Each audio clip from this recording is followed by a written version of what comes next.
Hello students, अत्री knowledge channel में आपका स्वागत है। स्टूडेंट्स, आज की वीडियो में हम जानेंगे ऑक्सीकरण का यानी उपचयन का, ऑक्सीडेशन का दैनिक जीवन में प्रभाव। जो ऑक्सीडेशन क्रिया हमने पढ़ी है उसका हमारे दैनिक जीवन में क्या प्रभाव है, इन बातों को आज हम जानेंगे। आपने देखा होगा कि आपके घरों में अगर कोई लोहे की वस्तु है और लोहे की वस्तु को आप बाहर खुला छोड़ दें तो कुछ दिनों के पश्चात आपको उसकी सतह पर लाल भूरे रंग की संरचना नजर आने लगती है। एक लाल भूरा रंग नजर आने लगता है। ऐसा क्यों होता है? इसी तरह से आपने देखा होगा जब आप चिप्स के पैकेट लेने बाजार में जाते हैं तो चिप्स उसमें थोड़ी होती है, बाकी वह गैस भर के फुलाया हुआ होता है। ऐसा वो जानबूझकर करते हैं या उसके करने का कारण क्या है? इन दोनों बातों का अध्ययन हम आज अपने इस वीडियो के अंतर्गत करने जा रहे हैं। तो ऑक्सीडेशन यानी ऑक्सीकरण की जो सबसे पहला दुष्प्रभाव है, दुष्प्रभाव इसलिए क्योंकि इसमें हानि है, इसलिए इसे दुष्प्रभाव का, दो प्रमुख दुष्प्रभावों के बारे में आज हम जानेंगे। एक दुष्प्रभाव है धातुओं का संक्षारण यानी कोरोजन ऑफ मेटल, और दूसरा है भोजन की विकृत गंधिका यानी रेंसिडिटी ऑफ फूड। इन दोनों बातों को हम अध्ययन करेंगे। तो एक एक करके चलते हैं। सबसे पहले है कोरोजन या संक्षारण। क्या होता है भाई संक्षारण? स्टूडेंट्स, जो धातुएं हैं उनकी जो बाहरी सतह है उस सतह का वायु और नमी के संपर्क में आकर नष्ट होना, उसकी हानि होना ही संक्षारण कहलाता है। सपोज कीजिए अगर मैं पेन को एक धातु मेटल का पेन मान लूं तो ये इसकी ऊपरी सतह है, और इस ऊपरी सतह पर जब वायु और नमी अटैक करेंगे, उनके संपर्क में आएगी, तो उससे क्या होगा, इस धातु की ऊपरी सतह का लॉस हो जाएगा, वो नष्ट हो जाएगी। आपने देखा होगा लोहे की जो कील है वो क्या होता है, सुबह जब आप बाजार से लाते तो चमकीली होती है, लेकिन उसे कुछ दिन रखने के बाद पहले वो काली पड़ती है और उसके पश्चात उस पे लाल भूरे रंग की परत जम जाती है। तो इस प्रकार क्यों हुआ भाई? ये ऐसा क्यों हुआ? तो इसका निश्चित रूप से कारण है जो लोहा है उसके ऊपर एक नई केमिकल की परत जम गई है, और आप अपनी जन्म की भाषा में इसे कहते हैं कि भाई लोहे पे जंग लग गया, रस्टिंग हो गई है। तो लोहे का जंग लगना, लोहे हम देखेंगे लोहे का जंग लगना, रस्टिंग ऑफ आयरन, वास्तव में संक्षारण का उदाहरण है। Rusting of iron. लोहा जिसका रासायनिक सूत्र क्या होता है, Fe, और जब ये पानी और नमी, यानी नमी का मतलब ही पानी है, वायुमंडल में जो नमी है, जलवाष्प के रूप में जो पानी मौजूद है उसे ही हम नमी कहते हैं, वाटर वेपर है, वो मॉइस्चर कहलाता है, और ऑक्सीजन वायुमंडल में है ही। इन दोनों के संपर्क में आने पर लोहे का एक ऑक्साइड बन जाता है।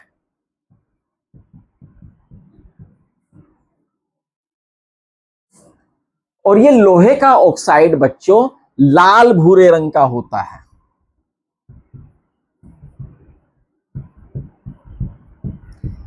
जिससे वो सतह जो है, ऊपरी सतह जो है, अब वो लोहा नहीं रही, वो क्या हो गया, Fe2O3 हो गया। और जहां लोहा जो है सॉलिड स्टेट में होता है, ये एक भुरभुरा पाउडर नुमा पदार्थ है, तो वो सतह से भुरभुरा कर जो है गिर जाती। सपोज कीजिए ये एक, यहां पर आप देखिए ये एक लोहे की संरचना है, ये इसकी बाहरी सतह है।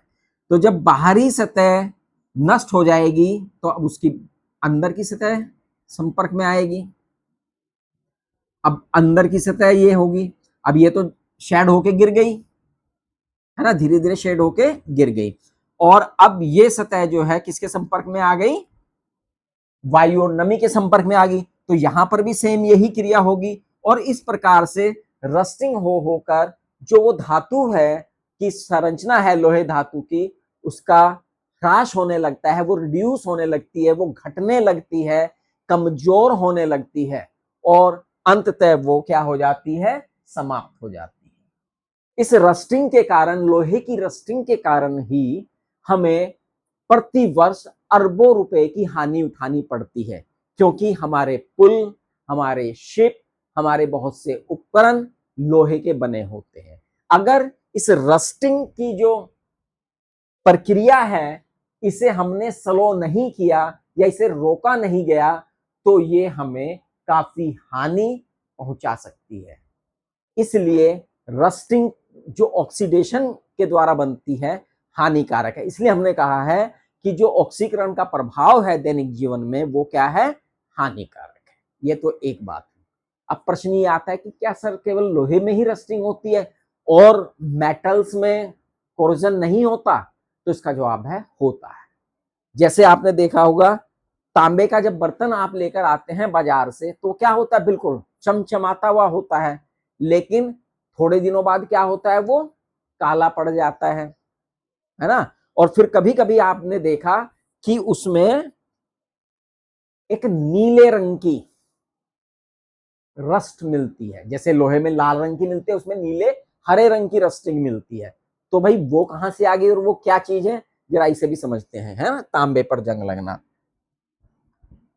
तांबे पर जंग लगना, इसे दो तरह से हम समझेंगे।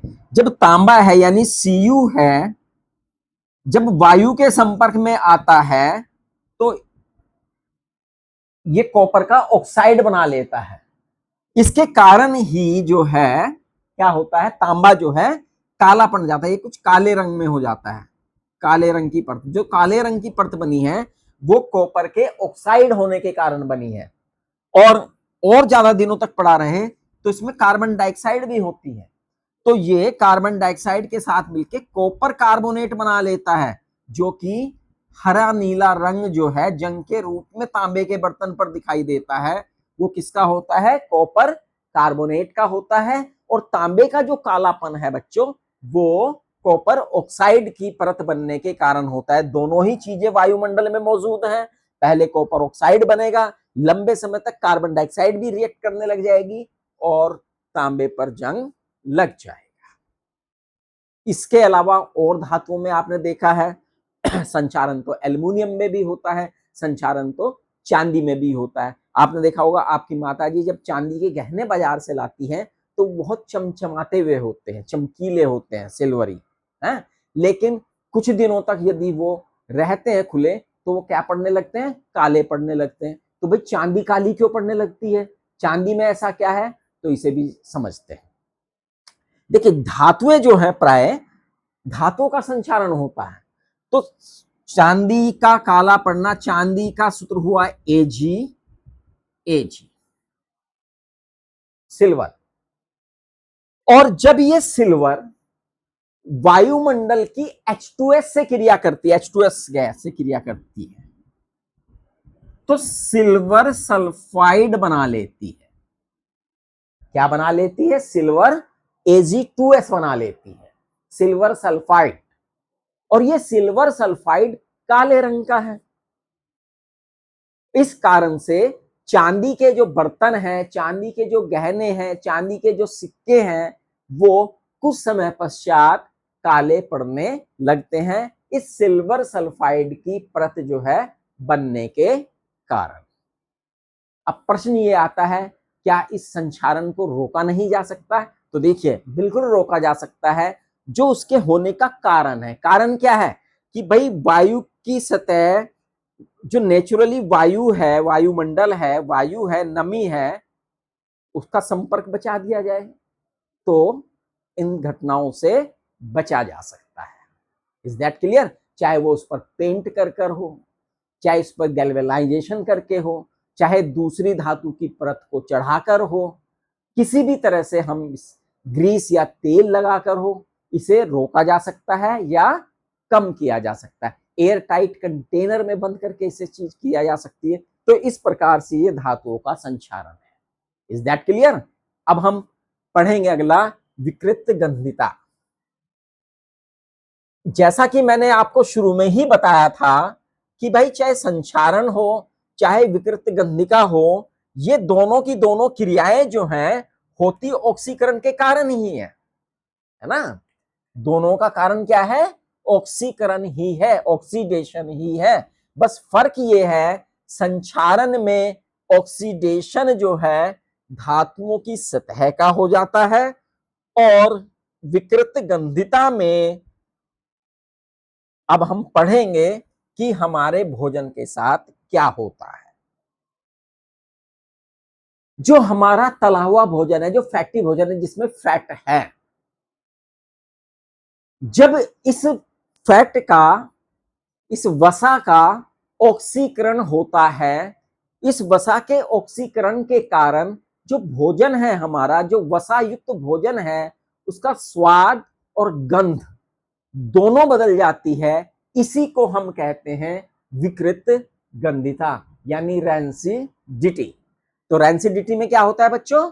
रैंसिडिटी में हमारा जो भोजन के अंदर वसा है उसका क्या हो जाता है, जैसे वक्त बीतता जाता है उसका ऑक्सीकरण बढ़ता चला जाता है, जिसके कारण उसका स्वाद और गंध दोनों में अंतर आ जाता है, वह बेस्वाद हो जाता है, गंध उसकी असहनीय हो जाती है। इस जो हमारे भोजन को क्या कर देता है, नुकसान पहुंचाता है। अब ये तो ही विकृत गंधिता। अब इसे रोका कैसे जाए भाई विकृत गंधिता को? अब मैंने कहा विकृत गंधिता को अगर रोकना है तो हमें दो करने पड़ेंगे, क्योंकि ये ऑक्सीडेशन के कारण होती है। या तो हम खाने पीने की चीजों में एंटीऑक्सीडेंट मिलाए। एंटीऑक्सीडेंट क्या होते हैं? जो रिड्यूस करें, रिडक्शन करें। एंटीऑक्सीडेंट प्रतिऑक्सीकारक, या तो प्रतिऑक्सीकारक मिलाएं